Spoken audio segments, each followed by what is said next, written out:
जब मैं उससे बात कर रहा था तो उसने कहा नहीं सर, मुझे तो आईपीएस ही बनना है। और उस साल उसकी ऑल ओवर इंडिया रैंक 38 आती है। जानबूझकर फैलाया जाता है कि मैं तो आईएएस बन गया था और मैंने आईएएस छोड़ दिया। ऐसे करके सोशल मीडिया पे लोगों ने बहुत सुर्खियां बटोरी हैं। इस तरीके से अपना कद बढ़ाया जाता है और इसी को हम आजकल कहें पर्सनल प्रोफाइलिंग। सिविल सर्विसेज के एग्जाम में वैसे तो जब हम इंटरव्यू देने जाते हैं तो उससे पहले एक मौका देता है यूपीएससी की अपनी जॉब प्रेफरेंस तय करें। In general Indian administrative services को फर्स्ट प्रायोरिटी दी जाती है। ऑब्वियसली जो उसका कार्य क्षेत्र है, जो उसकी अथॉरिटी है, जो इसका इंपैक्ट है, एक तरह से ड्रीम को लेकर कोई एस्पिरेंट सिविल सर्विसेज में आना चाहता है तो उसको दिखता है कि कार्य क्षेत्र जो कैनवस है एज ए आईएएस वो बहुत बड़ा है। इसीलिए 90% लोग फर्स्ट चॉइस देते हैं आईएएस और सेकेंड चॉइस आईपीएस को इन जनरल। इसीलिए कई लोग ऐसा कहते हैं कि भारत की प्रशासनिक सेवा की एक विडंबना है कि आईपीएस जो बना वो वही चॉइस नहीं बना। फर्स्ट चॉइस तो उसका आईएएस था, चूंकि आईएएस नहीं मिल पाया तब वो आईपीएस भी ना और इसलिए परफॉर्म कर। लेकिन जब मैं ये क्लास लेता हूं, जब मैं सेशन लेता हूं तो एक दो उदाहरण बहुत इंपॉर्टेंट हो जाते हैं आपसे शेयर करना। बात है 2017-18 की। इसी तरह जॉब प्रेफरेंस पर हम लोग डिस्कस कर रहे थे कि पहला क्या हो, दूसरा क्या हो, अंत तक जितनी भी जॉब है उसमें क्या प्रायोरिटीज होनी चाहिए हमारी। उसी सेशन में एक शख्स था जिसका नाम था शैलेंद्र इंदौलिया। जब मैं आईएएस और आईपीएस के कार्यक्षेत्र की चर्चा करके आगे बढ़ा और इन जनरल जैसा मैंने कहा कि आईएएस का कार्यक्षेत्र थोड़ा बड़ा दिखता है, जब मैं उससे बात कर रहा था तो उसने कहा नहीं सर, मुझे तो आईपीएस ही बनना है। और जब ये कन्विक्शन से बात आई, उसने साहब कहा सर मुझे आईपीएस ही बनना है, चूंकि मैंने तैयारी जब शुरू की तो यही सोचकर कि मुझे आईपीएस बनना है। बिरला ही ऐसा होता है। हर साल अगर आप देखें तो 90 से 95% लोग फर्स्ट चॉइस आईएएस देते हैं और फिर आईएफएस या आईपीएस बचे 5% में। ऐसे में जब ये बात आई, शैलेंद्र से जब मेरा डिस्कशन हुआ, मैंने कहा ऐसा तुम क्यों सोचते हो? क्योंकि अगर आप कार्यक्षेत्र या इन जनरल देखो तो ऑब्वियसली लोग आईएएस बनना चाहते हैं, तुम्हें भी सोचना चाहिए। और ऑलरेडी वो कस्टम में सेलेक्टेड था, उसके पास एक बड़ा मौका था रिस्क लेने का और चाहता तो केवल आईएएस प्रेफरेंस दे सकता था। चूंकि उसकी इच्छा थी कि मुझे आईपीएस ही बनना है और उसने कहा नहीं सर, और तब उसने आईपीएस को फर्स्ट चॉइस दिया और उस साल उसकी ऑल ओवर इंडिया रैंक 38 आती है। हिंदी माध्यम से टॉपर रहता है। ऑब्वियसली चाहता तो उसे आईएएस मिल जाता, लेकिन चूंकि इसकी तैयारी ही आईपीएस बनने के लिए की, इसलिए उसका कमिटमेंट हमेशा बना रहा कि मुझे आईपीएस बनना है और वो आईपीएस बना। ऐसे बहुत कम लोग जब हम इस सेवा में देखते हैं तो इस तरह के लोग दिखते हैं। ऐसे पहले भी उदाहरण है, जैसे मैंने कहा 5% 10% का स्कोप है।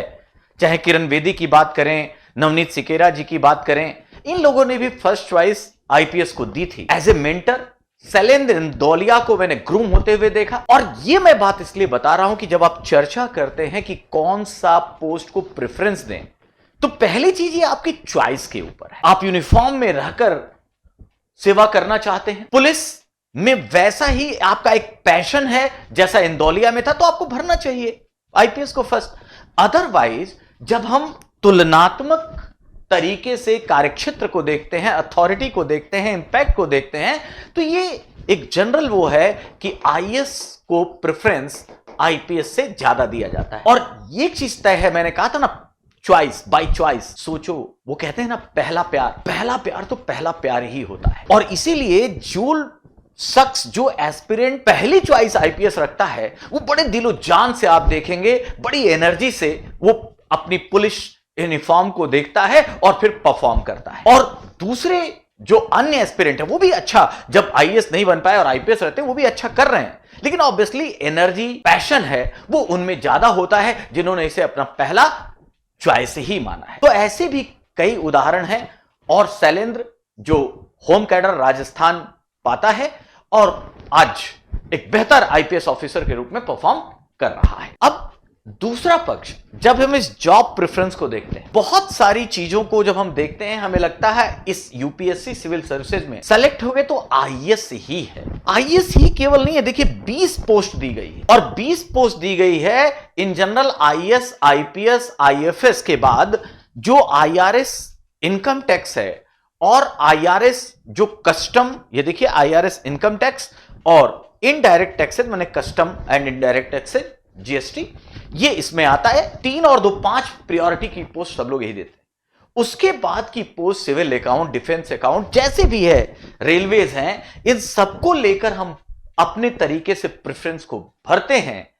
और यहीं पर देखो एक पोस्ट है, armed forces headquarter civil services group B section officer grade, section officer. आपने देखा होगा कई ऐसे लोग भी हैं जो सिविल सर्विसेज की इस परीक्षा से ही सिलेक्ट होते हैं, लेकिन अगर नंबर कम आते हैं, रैंक नीचे आती है, तो इन्हें एएफएचक्यू मिल। लेकिन सामान्य जब हमें पता नहीं होता है तो आकर वो कहते हैं कि मैंने आईएएस छोड़ दिया। आईएएस याद रखिए मैक्सिमम 150 सीट, जैसे जिस समय को मैं दिखा रहा हूं 150 सीट आईएएस की है। उसके बाद इसी तरह आईपीएस की, आईएफएस की, ऑडिट एंड अकाउंट सर्विस, इस तरह से नंबर ऑफ सीट्स आती हैं। और जो सबसे निचले पायदान पे जिस चॉइस से लोगों ने भरा वो फिर नीचे आता है और उसमें कम प्रेफरेंस लिस्ट प्रेफर करते हैं लोग, एएफएचक्यू। यहां भी करने को बहुत कुछ है, लेकिन सेक्शन ऑफिसर के पोस्ट से आते हैं।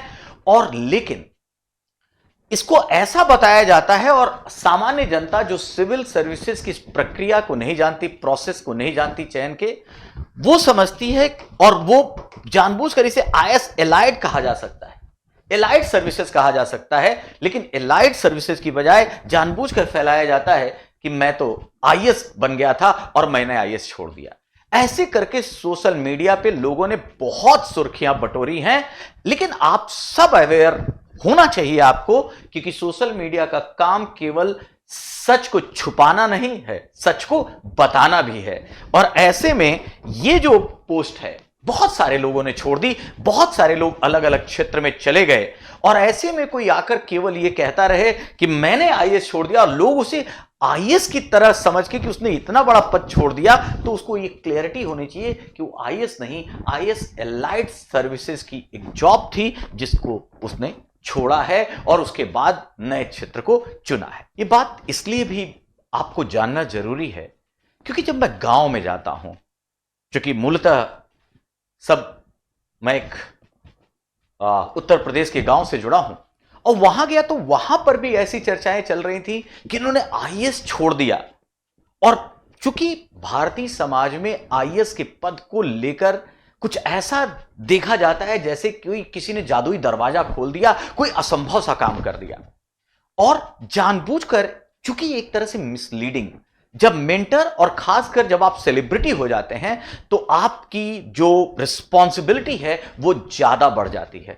और ऐसे में ये जरूर याद रखना है कि अगर हम, चूंकि आईएएस एक बड़ी, आप कहिए सम्माननीय या बहुत प्रतिष्ठित सेवा के रूप में देखी जाती है, जो कोई कहता है कि वो तो मैंने ज्वाइन ही नहीं किया, छोड़ दिया और इसकी जगह मैं ये कर रहा हूं, तो वो अपना रुतबा ऐसे ही बढ़ाना चाहता है, बढ़ा लेता है। क्योंकि जो परसेप्शन है जनता का, लोगों का, खासकर वो लोग जो इस यूपीएससी सिविल सर्विसेज को बहुत माइन्यूटली नहीं जानते, जो बहुत अच्छे से नहीं जानते, उनको लगता है कि जिस व्यक्ति ने आईएएस छोड़ दिया होगा वो जरूर गजब का होगा, ज्ञानी होगा, और एक ऐसे व्यक्ति को हमें जरूर बेहतर मानना चाहिए जो आईएएस की जॉब छोड़कर और एक दूसरा काम कर रहा हो। तो ऐसे में इस शख्स की रिस्पॉन्सिबिलिटी है कि वो क्लियर करे, वो क्लियर रहे कि आईएएस नहीं,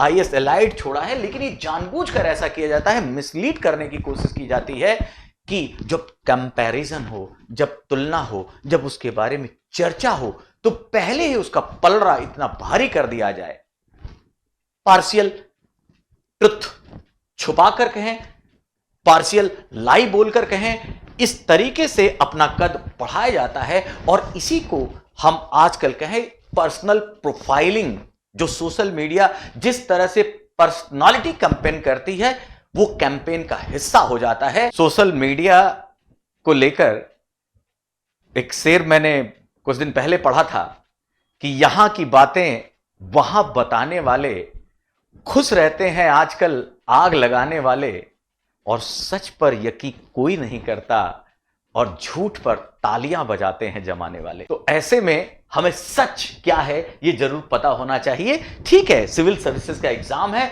इसी के तहत उन्होंने निकाला है, इस क्रेडिबिलिटी को देना है। लेकिन आईएएस नहीं छोड़ा, एक निचले पायदान पर जिसे लोग कम प्रेफर करते हैं, और मैं ऐसे कई सैकड़ों लोगों को जानता हूं जिन्होंने ये पोस्ट ज्वाइन नहीं की, वो छोड़कर कुछ अन्य काम कर रहे हैं और बेहतर काम कर रहे हैं। लेकिन ये सम्मान जरूर देना है कि हां, सिविल सर्विसेज इंटरव्यू तक गए और क्वालिफाई किया, रैंक नीचे आई। लेकिन ये भी होना चाहिए पता कि वो आईएएस, आईएपीएस, आईएफएस और आईआरएस नहीं बने थे, वो रेलवे तक नहीं आए थे, वो सबसे जो प्रेफरेंस में नीचे भरी जाती है जॉब, वहां तक पहुंचे थे। और इन जनरल जिसमें कुछ महत्वाकांक्षाएं होती हैं, जिसमें कुछ ऐसा करना होता है कि बंद कर नहीं, कुछ हम अलग फील्ड में जाकर बेहतर कर पाएंगे, तो इन जनरल मैंने देखा है कि नीचे की पोस्ट काफी लोग ऐसे हैं जो प्रिफर नहीं करते।